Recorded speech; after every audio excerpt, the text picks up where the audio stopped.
I have to be honest, I'm super excited to be here. It's awesome to be back here in Las Vegas. The last time I was here, I spoke at Defcon 17, and I was on a secret research mission, and I just want to show you a secret image of that.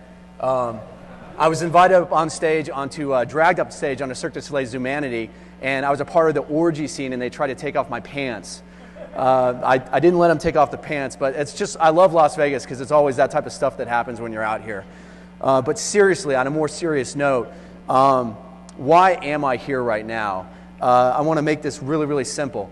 I found a VoIP protocol. I found a protocol exploit method. I found a vulnerability in a hotel. And it was a clever physical thing combined with a protocol exploit method. And I want to share that with you in detail today. I want to talk about that. And when I found the vulnerability on a real production network, I thought the right thing was to let the hotel know that. So I disclosed it to them anonymously, and I let them know about it. But I want to share with you this information. And I also, I'm really excited to show off my VoIP Hopper tool, which is my security assessment tool, which actually implements this exploit. So you're going to see the latest VoIP Hopper, which I'm going to release right now. So first of all, I want to thank all you guys for being in this room right now. I want to thank my friends, my associates that are here. And let's talk about the agenda. I want to blow through this. I want to get to the actual vulnerability. But when I was researching this, it's something I'm so passionate about. What better place to talk about hacking hotels VoIP but Defcon, right? You're probably in the best place in the world where you have myriad luxury resort hotels, which is actually what I'm researching, what I'm talking about. So we're going to blow through some actual business case examples, because before we get to the technical, I want you to understand the business context of what's going on here. First of all, what is VIPR? VIPR stands for Voice over IP Exploit Research, and what we are is we're a highly specialized VoIP pen test team, and we do back-to-back VoIP pen testing, but we also have some other strategic missions. I'm the director of Sipera VIPR Lab, but we're working on Lava, which is a vulnerability scanner for VoIP. We publish VAS, which is a Linux distro that has all of our open source tools on it. And that's basically what we're doing. Is the commonality with us and VIPR is that we're all passionate about voice over IP security, and we love to learn. That's kind of a common thing in our lab. So let's talk market-wise, what's going on with VoIP in hotels. In 2008, worldwide revenue was $869 million. By 2014, it's expected to explode to $2 billion. So the point here is that revenue is growing. It's a growing market. And the second point is it's only in the luxury resort, only in the most expensive hotels. It has not yet penetrated the mid-market yet, but it's expected to soon. So what I want to talk next is I want to talk about the benefits to the hotel of having VoIP. I want to talk about the benefits to the guests from a business perspective. And then I want to talk about what the benefits of VoIP security are. So benefits to hotels, simplicity. These are the well-known benefits of VoIP in general.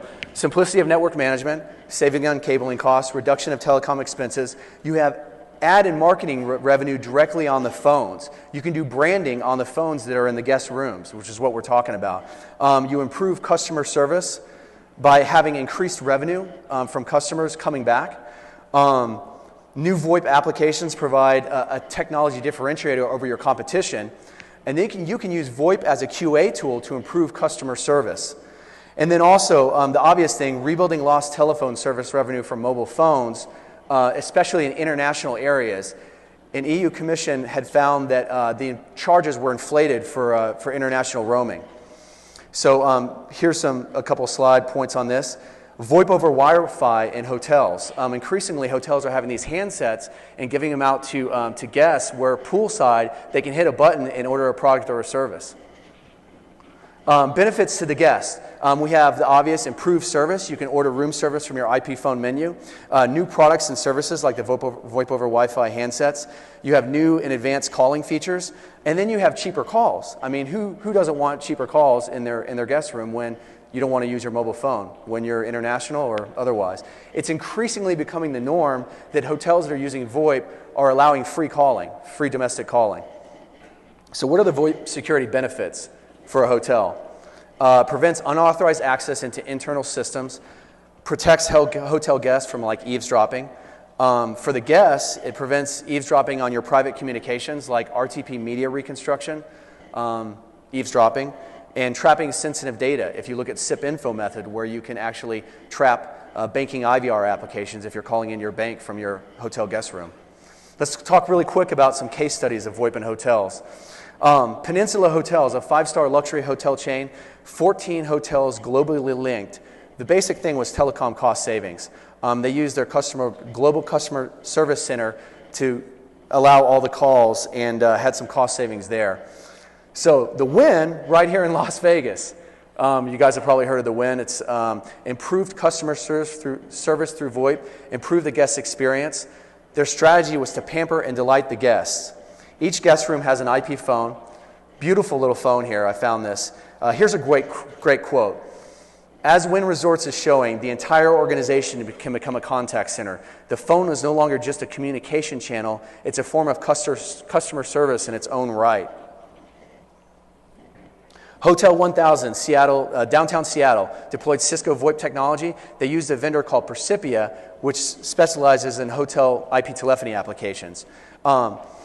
They had multiple custom applications developed by Percipia. They have a video valet system. They have a condominium security entry application that uses IP cameras and pops up a picture of the user on the screen of the phone, and a VoIP application to detect guest preferences and set room preferences. So the video valet system is pretty cool. The guest sitting in the room basically hits a button on their Cisco phone. Everything is automatically routed. The valet guy has a Wi-Fi VoIP phone. He knows exactly where to go to get the car. He takes a picture of the car once he's picked it up, and it goes directly up to the hotel guest's phone, and he knows that his car's ready. Here's a great quote, Hotel 1000, the people that are designing this network. It is never just about bricks and mortar, nor is it about technical bells and whistles. Is it about the experience that matters to the individual traveler? That is not the norm for most hotels. So if you're reading between the lines here, what you're seeing is that they're using VoIP to provide better guest customer service and to be a technology differentiator over their customers. Okay, now we're getting more into the heart of this issue. Now we're starting to get good here. So the heart of the problem that I'm talking about today is a VLAN traversal vulnerability, which is trivial to exploit and leads to unauthorized IP network access. So the business risk is that hotels deploying VoIP have many benefits that they provide, but from all deployments I've seen are at risk of unauthorized internal IP network access to the rooms through the guest phones sitting in the rooms. Because these physical ports by default allow VLAN traversal, and I'm going to talk in detail about what that is. So let's go back to 1999. This is actually the vulnerability, and part of my research is I always give credit to people, and I think that we're kind of just trying to advance forward here, but there's a lot of people that have already done a lot of good work here. In 1999, IEEE 802.1q unauthorized VLAN traversal weakness. You see here, by spoofing various Ethernet frame fields, you can traverse from one VLAN to another. So Steve Shoup, Dave Taylor, 12 years later, this is what we're looking at right now. When Cisco PCERT responded to this in 1999, they acknowledged the vulnerability. I could pull it up for you right now. And they recommended best practices of disabling trunk ports that shouldn't be in use. Now remember this key line, disable trunk ports that should not be in use, because I'm going to come back to that in a second. Here's some other researchers. At Stake, Mike Schiffman, Black Hat USA, Sean Convery, Cisco White Paper. So it's basically 1999 to 2002. Some great SANS resources. So VoIP hopping, you've seen the title of this talk. What are we talking about here? I coined this term in 2007. I call it unauthorized VLAN access within a VoIP infrastructure that was not intended by the system design. And this business risk increases in areas with the inherent right to privacy, like hotel guest rooms, and poor physical security, like public access. Here's a little article that's on semantic.com right now, VoIP hopping, a method of testing VoIP security. You can read a little bit more information about it. So back to what we said. All best practices recommend disabling trunk ports for in user access networks. But the irony is, with VoIP to work, some form of a trunk port must be used. That's a trunk port in the traditional sense, which is what I'm going to talk about with this hotel case study. And then there's also the multi-access VLANs with auxiliary ports, which is the Cisco Voice VLAN. So here's an overview of this benefit of having VoIP in your network. We have the blue cable that transmits. We have benefits of VoIP. We're saving on cabling because we're transmitting 2 logical VLANs over the same physical port. It's always allowed. That traffic is always allowed by default. We have easy provisioning for the IP phones because we have protocol discovery mechanisms for the phones to automatically associate to the voice VLAN. And then we have easy quality of service. It's automatically and easy applied on the network administrators, by the network administrator on this switch. So now I'm going to actually step you through. These are 2 steps to this attack. And it's the 802.1q frame tagging attack. And this is what we do. We first have to learn the voice VLAN ID. Okay? So what we're doing is we're going to need to insert a 4-byte the 802.1q header into a standard Ethernet frame. And we have to have that 12-bit of the VLAN ID. We have to have that VLAN ID, that 12 bits, to put into the 4-byte header, to put it into the standard Ethernet frame. We have to do that because if we send the packet to the port is going to, the switch is going to discard the traffic unless we have the correct VLAN ID. So we need to have that VLAN ID. That's the important point here. There's multiple discovery mechanisms: CDP, LDP Med, which is a newer protocol, DHCP, and Nortel and Avaya. So here's the second part of this. Once we know the 12-bit VLAN ID, we're going to actually spoof the Ethernet tag frames, which is trivial to do using standard software. VoIP Hopper especially does this. So we do is we create a virtual interface, like let's say the VLAN ID is 200. We create E0.200. And then if you look on your Linux PC, then you have created a virtual interface, and then you send a DHCP request that's tagged with that voice interface. You're basically becoming the phone. And so all subsequent tags all subsequent Ethernet frames are tagged with that voice VLAN ID. So I'm going to show you an overview of what we're looking at here. This is actually, let's say that this is a hotel infrastructure network, okay?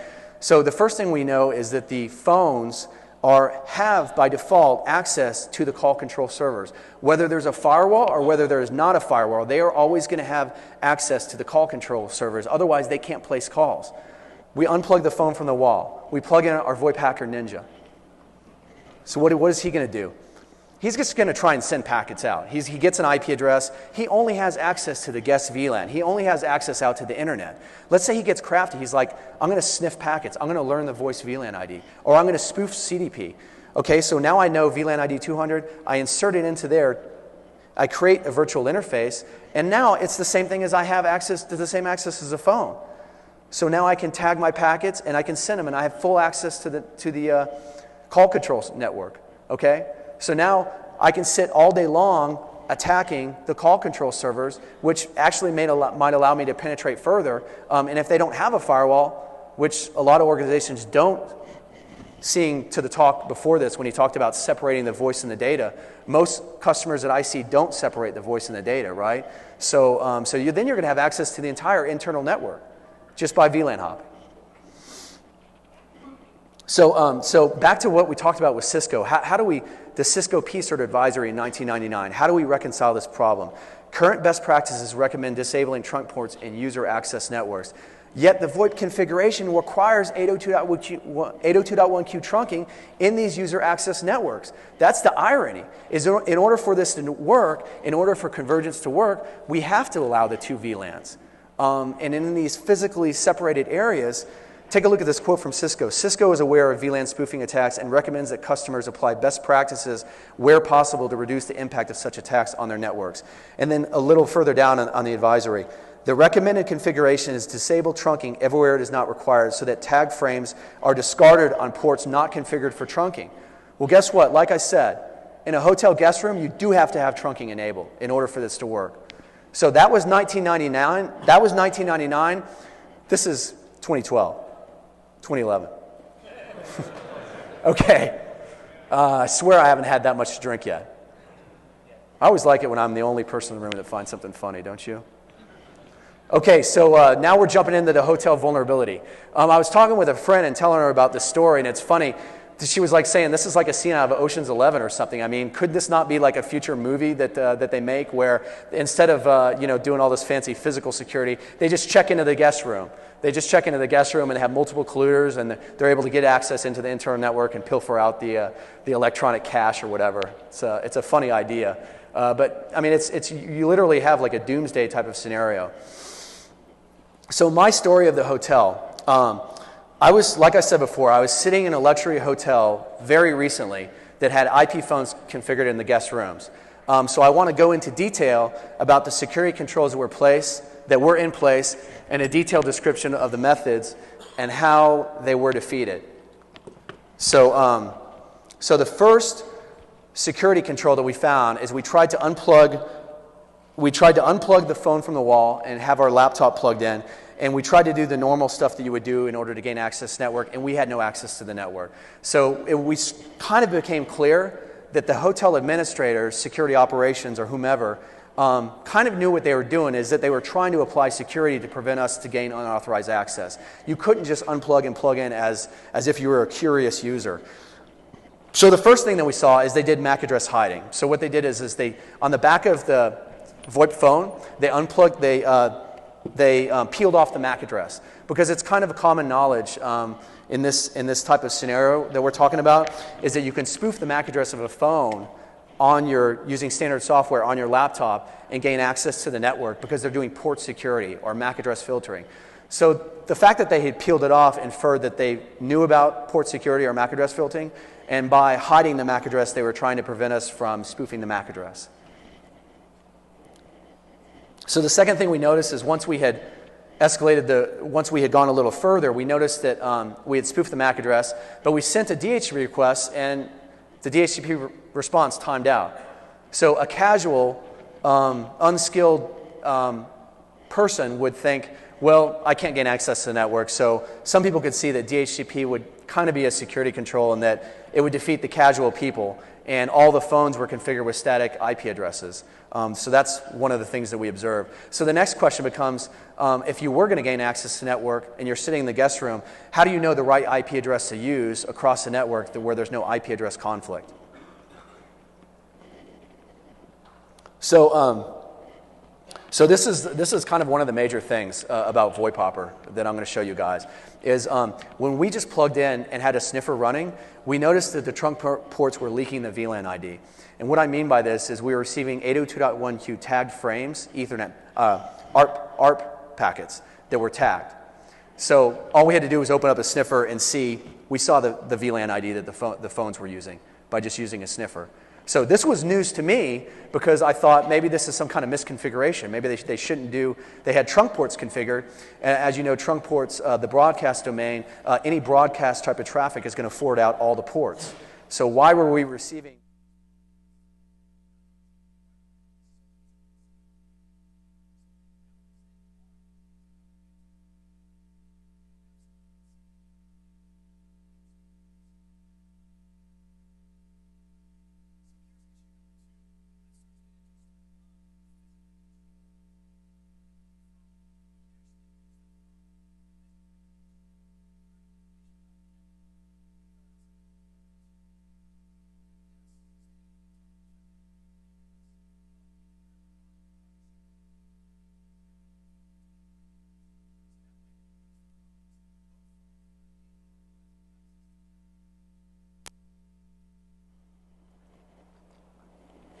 So I'm going to talk about what the methods are, okay? So this summarizes kind of what it is. Let's take a look at this, okay? This is what we're doing here. We unplugged phone number one. The VoIP hacker ninja comes in. He disconnects the phone. He puts a sniffer on laptop number one. So he tells his friend, his colluder in the adjoining room, reboot that phone, man. So he reboots the phone. So when that phone boots up, it's always going to send a gratuitous ARP, and it's going to send an ARP. It's like a little signature. It's going to send two ARPs, one gratuitous, one looking for its default IP gateway. So the packet comes across the broadcast domain, across the same VLAN that's shared, and he gets that. He gets the source IP and the source MAC of that phone. Now he statically configures his laptop with the IP address and the MAC address of that phone. So then what he does is he moves into the other room, because if they have port security, that phone is only going to be allowed on that port in the adjoining room number 2. He attaches offline IP and MAC, then he attaches to the port. And so then we reattach phone number 1, and at that point, he has unauthorized access to the network. And he can ping the default gateway, so that proves that he has access to the network.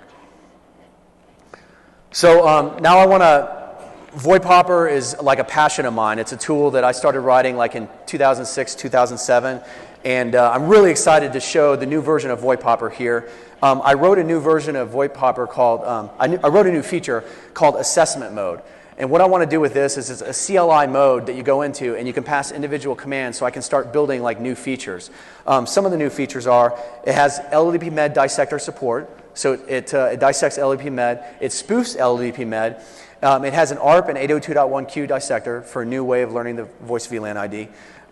It does automatic VLAN hop based on the first learn mechanism. So you don't even have to know what you're doing. You launch VoIP Hopper assessment mode, it automatically VLAN hops for you based on the first protocol method that's configured on provision in the environment.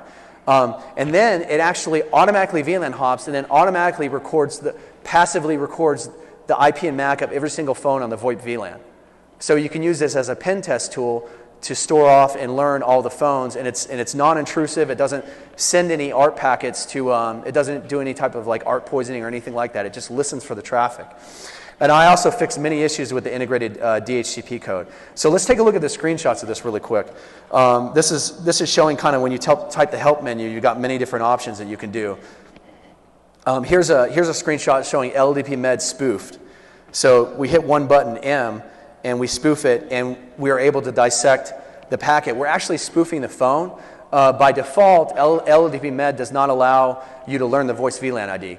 See, it's a little different than CDP. CDP advertises the voice VLAN ID to anyone that attaches to the switch port. LDP med will not. But if we spoof the TLV, network policy, we basically tell the switch that we're a phone, and then we get the voice VLAN ID via LDP med. Okay, so this actually makes it like really, really easy to run. Like I said, I'm actually disabling the automatic VLAN hop, but the first method that's seen by VoIP Hopper, it will automatically VLAN hop and send a DHCP request.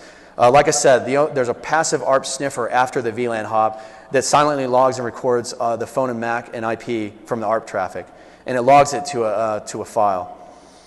Okay, another thing, if DHCP is disabled, one of the things we saw like in this on this hotel case study, when DHCP was disabled, you know, it would time out. Well, now we time out, and then VoIP Hopper automatically sets a fake static IP, and then automatically starts sniffing for the phones on the VoIP VLAN.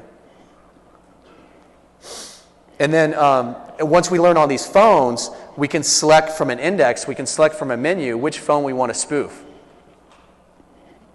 And then another feature I saw, which was useful from a VoIP pen test, is I was getting a flood of LDP med traffic on the network, and I was getting all the phones, learning information about the phones. And so I wrote a feature that basically records all the LDP med packets and puts them away in an inventory in a file, myassessment.txt. Yeah. So I had a guy in Viper helped me out a lot on some real low-level stuff, and I thank Tom to this, but it's time to actually show the demo of VoIP Hopper. It's the best part here. So we're doing good.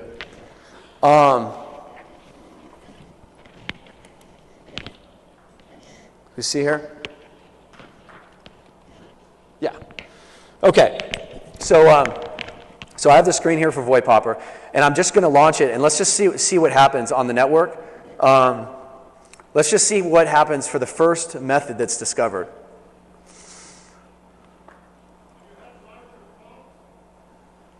What's that? Can you hear?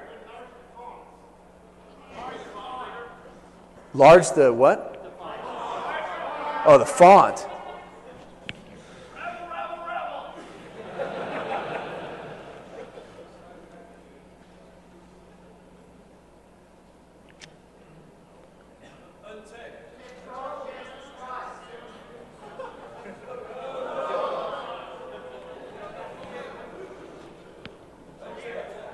There we go. Okay, is that a little better? All right. So we automatically discovered the VoIP VLAN. we kind of missed that part, but you see here, CDP was the first mechanism that was seen, and it automatically VLAN hopped. We didn't have to do anything, and then it's capturing the ARP packet. So I wanted to also tell you, I have a real VoIP-powered network here. I've got 2 of these cutting-edge Cisco 9900 series phones, and this is just to simulate like a hotel network where we have 4 phones in the same VLAN. So I'm going to actually have VoIP Hopper now delete that interface, and we're going to launch it again. And so, you know, I can right here, I can spoof a CDP packet and automatically VLAN hop there. Now let's spoof LDP med packet. Okay, so I automatically gain access to the network there. And then let's show, this is just the basic features that I talked about. Let's disconnect and connect to, I have a monitor span session set up because when I did this internal VoIP pen test,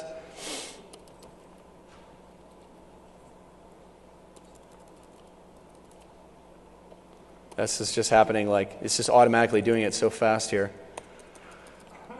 Okay, so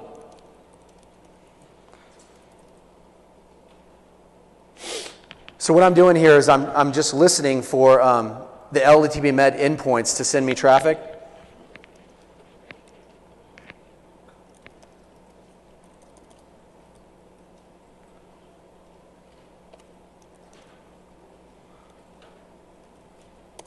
Okay, so there it was here.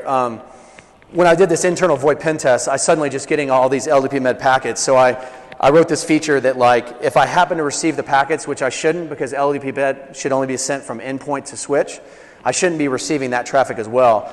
So I wrote this feature that that anytime I got LDP med, I could inventory all the phones.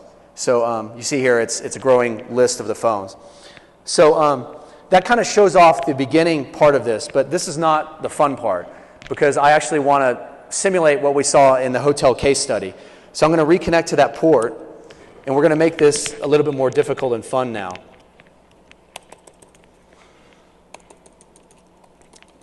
Okay, so we're going to get into the switch.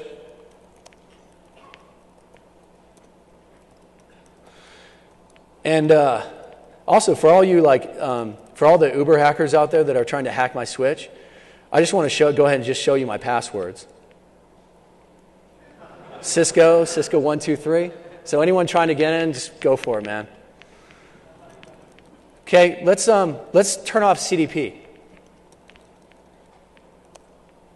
And let's turn off DHCP. We're going to make this fun. And now let's reboot the laptop. So now we're going to do exactly what we saw in the hotel network.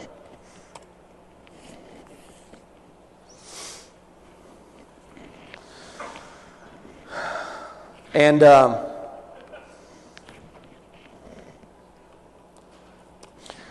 we're going to have a occluder here. So I'm actually going to need like a volunteer. We're going to need someone that's going to be another VoIP hacker ninja to, can I get some hands for someone that would like to come up on stage and like help out with, sorry man, you right there?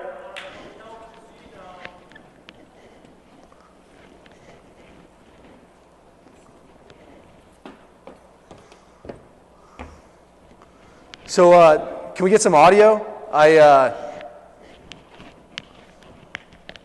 don't hear the audio. We need the special effects here. What's your name, man? Ryan. Ryan. Let's do this, man. Are you ready to do this? Yeah, I think so. You're ready? Yeah. Okay. This is going to be your phone over here, Ryan. Right? So we're in the room together.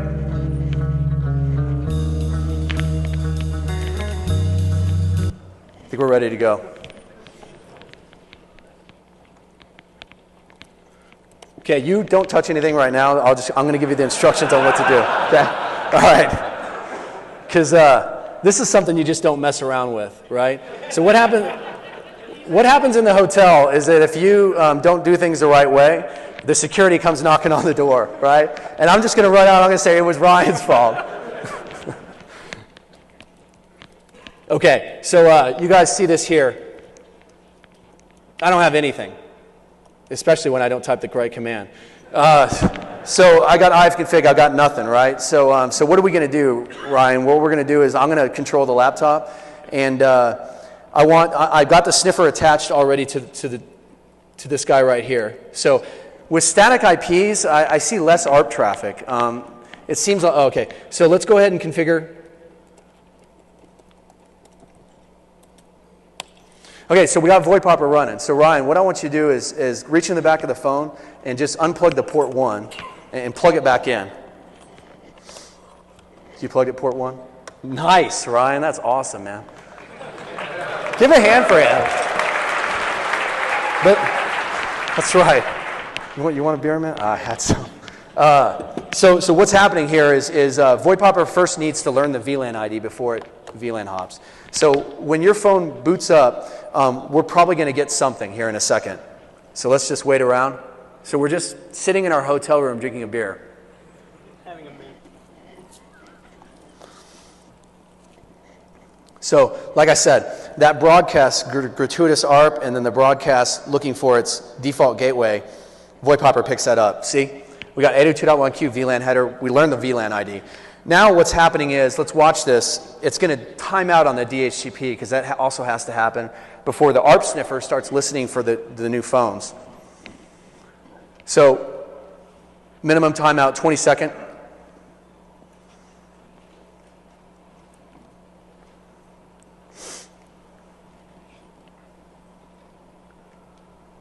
There we go. Okay, so now we're listening. Now the ARP sniffers. So I want you to reboot it one more time. Nice. Good job, man. You were like the most enthusiastic guy. That's why I had to pick you as my, my assistant.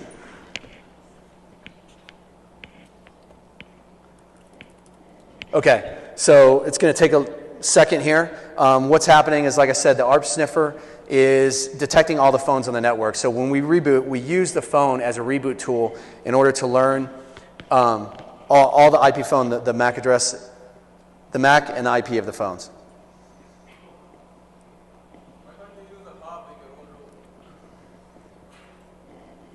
The question was, why don't we use a hub? We could easily use a hub. We could easily use a hub, and we could also use port 2 on the phone. We could connect directly to port 2 on the phone and learn the MAC address. What's that? So then I don't need Brian. No, I'm not. You want to see this guy up here, though. You want to see this guy up here. No, I'll get to that in a second. But what do we see here? We learn the IP and the MAC of the phone, right? So we see here that this is probably the phone, and the other one's the gateway. So before we do anything here, let's take a look at this. Okay, so I got and my MAC address is this right here. And let's test, and let's try pinging something here. We got nothing, right? So let's go ahead and spoof this, right? So Ryan, what we're going to do is, I'm going to do this, but I want you to unplug the phone from the wall because now I'm swapped over. So go ahead and unplug the phone permanently. Okay, now I'm going to spoof this phone. Good job, man. Now what do we see? We got the IP address of the phone set statically. We got the spoofed MAC address. And now we have access. Not only that, let's just scan the network. This is what we do, right? There we go. 4 devices on the network. Give a hand to this guy. Unauthorized access to the network.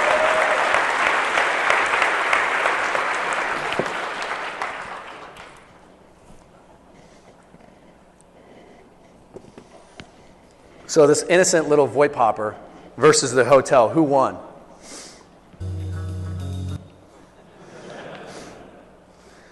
So in summary, I just want to summarize this.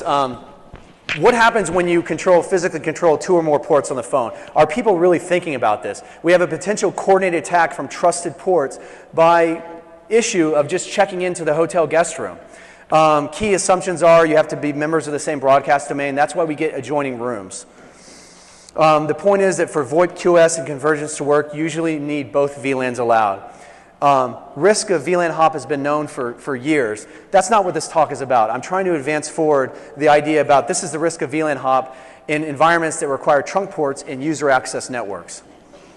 The impact in the case study with the hotel that we're talking about, every time I talk about this, I have to be just really careful. The impact of this hotel is that it enables UC-specific attacks against the VoIP network, like eavesdropping, and it enables potential unauthorized access to internal core services and systems. It could represent critical business impact. An attacker sitting in the privacy of his room could spend all the time he or she wants penetrating further. What I'm seeing is that hotels have very low awareness about this issue. It's not just some of them, it's all of the hotels I see have this issue. That's why I'm here. Talking about VoIP hoppers, the way it was born in 2007, I did an authorized VoIP pen test, and then I wrote VoIP hopper, and that was the result of this. And you know, the customer said you can't get access from the voice network to the data, and we got into the servers, and we showed that. So physical security is compromised here, and it's a unique situation for the hotel rooms. Security controls need to compensate for this. That's why you look at things like 802.1x. Everyone says when you have physical access to something, it's game over, right? But that's the irony there, like I said, is in the hotel guest rooms, you know, guests have physical access to the phones because it's a business benefit to use the phones. Otherwise, why even have the phones there? Okay, I started kind of doing some fun little research on this because I wanted to like say, who are these people putting in these networks? Who are these people recommending best practices? So a couple of vendors turned up. This is with Hotel 1000 in Seattle. Valcros was the trusted Cisco partner that put in the network. So I wanted to ask Valcros, hey, what best practices did you recommend when you put in Hotel 1000 to I was like a little investigative journalist, but I found that they no longer had a server. They no longer had a web server, so I didn't get too far on that one. With Percipia, though, they're the trusted, look here, Percipia Networks, the most widely used and trusted name in hotel IP phone applications. So I sent them an email. I'm not sure if you can see this, but I said I was wondering what is your best practices. Do you have a security solution that can help prevent unauthorized access from hackers breaking into internal networks of hotel guest rooms? I got no response from Percipia. A little disappointed in that. Would have been kind of fun. Okay, so another little thing that I did, a little fun thing, is I decided to do a little survey of hotels. It was kind of like a social engineering little survey, and just a survey to find out what was going on in the marketplace. So I had a research assistant basically find 100 of the most expensive, luxurious resort hotels in the world, and call them up and find out, A, do they have VoIP in the hotel guest rooms, and B, what was their price? So, so as a result of this, there was 20% international. It was like Paris, London, Tokyo, Monte Carlo, and then it was, and then 80% domestic, mostly like Las Vegas casino hotels. And the script went like this: my boss has a strong preference for hotels with VoIP, as he really likes the service and convenience of these phones. Does that sound kind of like suspicious to you? Like your boss has like a fetish for IP phones? He's gonna like curl up really close with his pillow? That's just disturbing. So the result was kind of surprising to me. Only 8 out of 100 phones had confirmed to have VoIP in the guest rooms. And the average room price was $655. So, you know, I got this nice list. It's really cool, nice spreadsheet. It'd be interesting a few years from now to research this and find out where the market is on this, because, you know, this is a passion of mine. I started this in 2007, and now we are in 2011. It would have been interesting to do this back then. Oh, now here's the typical response. I actually took the audio from one of the conversations. I'm going to play it to you. Can I make sure the audio works on this? I assume so. So listen here. Okay, I just have one more question. My boss has a preference for hotels that have voice over IP. He likes the convenience and special features of this type of phone. So do you provide those in your guest rooms? It's VoIP, voice over IP phones. It's just like an internet phone. You can't hear anything. You can't hear the audio of the other person. Well, anyway, she says, oh, not quite sure if our phones do that. I don't know what's wrong with the clip right now, but I'm not hearing that. Okay, you can't hear her, but she says she comes back on the phone and she says she checked with her. She's real sweet too. Okay, that's great. So there will be. She checked with her IT director, and they do have IP phones. I mean, they're straight from the IT director. We have IP phones in the guest rooms. Just thought it was interesting to see how they interpret the question of voice over IP, the hotel reservation specialists. And like I said, most of them had no idea about what voice over IP was. They always had to check with someone. That's the point of the exercise. So last little segment here, voice VLANs as trunk ports. When I started building out this feature of VoIP Hopper, because the issue was a non-Cisco environment, I had to build the feature for the 802.1q ARP dissector, and I saw this tagging thing was happening even in Cisco networks on their Ethernet switches. So I went back through all the internal VoIP pen tests and looked at the PCAP traces that I had saved, and I found that they all indeed did this. And this is the Cisco Voice VLAN. So in summary, the Cisco Voice VLAN operates just like a trunk port when you're just doing a standard trunk port. So I sent this notification to Cisco PCERT, and because I want to work together and I want to help improve the security, and we're still working together on it, but the subject is Cisco iOS advertises voice VLAN ID by sending tagged frames to switch access ports. So Cisco PCERT, they look like they have real good awareness of this, and they're working on it. So hopefully they'll come up with a solution that helps protect customers, and that's the whole point of why we're here. But the voice VLANs as trunk ports, it's an interesting thing. It's called a multi-VLAN access port with auxiliary VLANs. That's what the voice VLAN is. And Cisco says it's not officially a trunk port. I'm going to skip over LDP Med because the stuff that really makes me passionate is to talk about this hotel VoIP security. So I want to just skip along to the end here, and because we only have a few more minutes left. So mitigations. Don't do this. Don't do port security. Don't do MAC address filtering. I already talked about that, including hiding the MAC address. Hiding a MAC address isn't a security feature. Now, this is something interesting that I'm starting to see in more deployments, is using physical locks on the phones, locking them to the VoIP port to the wall and locking the voice port on the phone itself. And this is a vendor Panduit that I've seen. I've done some internal VoIP pen tests where they knew I was coming, so they put these locks on. Seriously, I'm not kidding you. They had their physical security operations come do this. But, you know, we were able to defeat it because you just use one of these tools. and then that's what it looks like. That's what it looks like. But this is really interesting. Let me tell you this. I'm staying in a hotel right now. I'm not staying here. I'm staying in another hotel. And just a couple of days ago, I found out that they have voice over IP in their phones, voice over IP in their guest rooms. Now, I'm not going to do anything with that. But it's a new vendor that I've never seen before. Teledex, they're specialized for VoIP in the hospitality industry. And interesting, really, really fascinating. They did like a poor man's physical security. They stripped the top of the RJ45. Instead of using these physical locks, they stripped it off. I don't know if you can see that, but you can't like take the little bottom and pull it out. I just thought it was interesting. I mean, do they really trust that that's going to prevent someone from getting access? But that does tell you, we don't want you unplugging the phones and plugging in your laptop. That's what it tells me. And I tell you, when someone does something physical like this, that's where I draw the line. I would never, you know, try and circumvent that unless it was, you know, an authorized pen test. So you can use tweezers on the side. I have these tweezer tools. I didn't mean to say that. I'm just saying if I was going to do something. But as luck would have it, check this out. I actually moved rooms in this hotel yesterday morning, and guess what? These ones didn't have the security in place. They look at the little RJ45 sticking out there. So interestingly enough, it shows that the physical security solution wasn't consistently applied across these hotel rooms. I mean, you have like hundreds or thousands in these luxury resort hotels in Las Vegas. You have to actually make sure that every single room is configured the same way. It's a human error is always the weakest link in a security system. I mean, this just proves it again right here. Interesting. So just a couple more minutes. Here's a great idea that I got from Zach and Chris with Cisco.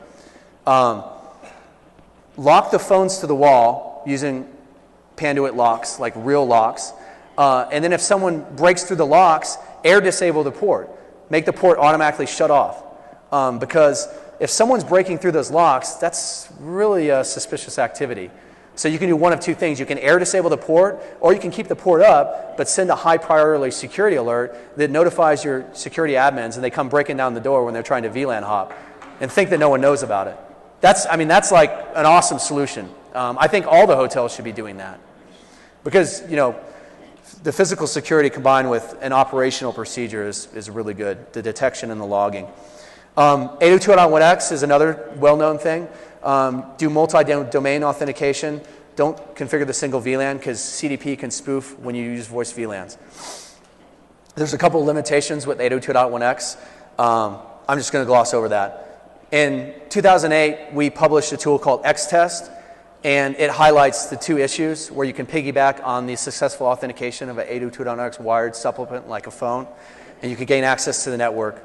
We talked about this at TorCon. Looks like there's an awesome talk tomorrow where this guy is doing a transparent bridge through Linux. So you might want to check that out. It looks like he's kind of advancing that forward. MaxSec is another mitigation recommendation. Provides hop-by-hop layer 2 encryption. It's like the next version of 802.1x. I'm wrapping up here. I just want to thank you guys for listening.